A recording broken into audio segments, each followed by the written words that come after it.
Okay, good guys, no? Nandito tayo ngayon sa Highland, Dasmariñas, Cavite. So, meron kaming gagawin dito guys na Panasonic, no? So, ito ay Eco-Acobit. Ang problema nito guys, no power, no? So, ang gusto ng customer natin is palitan natin siya ng board. So, ang gagawin namin, check muna natin, no?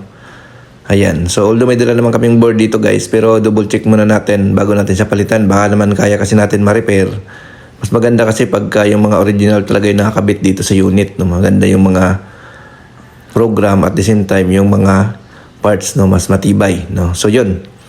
So ito nga tinitingnan natin, no, kasi nga ayaw niya mag-power, no? So i-check natin to para malaman natin kung ano naging problema. So kasi pag i-on natin ayaw na mag-power, no? So ito i-check lang natin to guys, no? So ito po ay Eco-Acobit, no, na Panasonic, no. So yun. So nakita namin guys, okay pa naman yung kanyang board, fresh pa, no, wala pa siyang mga sunog. So isa lang yung napansin namin dito guys, yung kanyang tack switch sa power, no. Yung tack switch sa power, mayroon siyang corrosion. So malamang ito ang naging problema ito. Yan.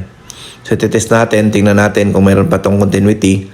So ang pag-check niyan guys, lagyan nyo lang ng test prod yung dalawang paa, din i-fresh nyo yung tack switch, dapat magkaroon siya ng buzzer. So pag wala siyang buzzer, ibig sabihin sira na.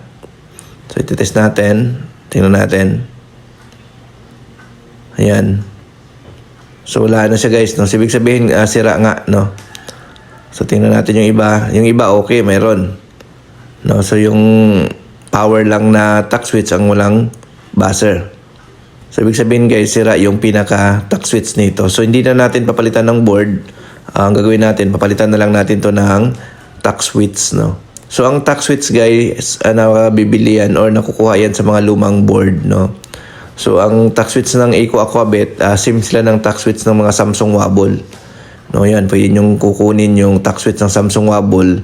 Isa lang yan sila, no? So, yan na guys, oh. So, papalitan natin to ng tack switch. No, basta kumuha kayo guys ng tack switch sa mga lumang board, no, kasi kung bibili kayo ng tack switch, mahirapan kayo makakahanap niyan kasi nga iba-iba ang mounting niya at saka yung haba at saka yung sukat. So kung meron kayong lumang ng Panasonic, lumang board, pwede nyo kunin, or sa mga Samsung Wobble guys na board, pwede nyo rin kunin, match dyan, no. So yan. So sinimulan na natin to guys na palitan para matesting natin, no. Ayan. So kung gusto nyo guys magpa-service, message lang kayo sa aming Facebook page sa Northia Repair Shop. Kami po ay nagsiservice ng Cavite, Laguna, Batangas. So ang rate namin guys, depende sa location. Kasi meron tayong transportation, no? Ayan. So, ayan, okay na guys, no? Ito yun. So testingin na natin to, no? Hihinangin natin muna, tapos testingin natin. Ayan. So ito na yung bago guys, kinabit namin. Yan. So kung marunong ka naman maghinang, may gamit ka naman, kaya ito yung DIY basta makakakuha ka lang ng tack switch, no. So yun ang importante, no, may tack switch. Ang iba kasi binabypass nila yan, yung kinukunik nila, hindi obra yung bypass kasi nga dapat hindi yan pwede naka-bypass, no. So yun. So testing natin guys, no. After natin siya mahinang, tingnan natin kung gagana. So fix lang natin to, no, para matesting na natin kung okay na, no? So yan, okay na guys, no? Working na siya. Nagkaroon siya ng power, umiikot na. So tack switch lang naging problema niya. So sa mga ganitong brand guys, usually tack switch lang ang problema yan. Thank you.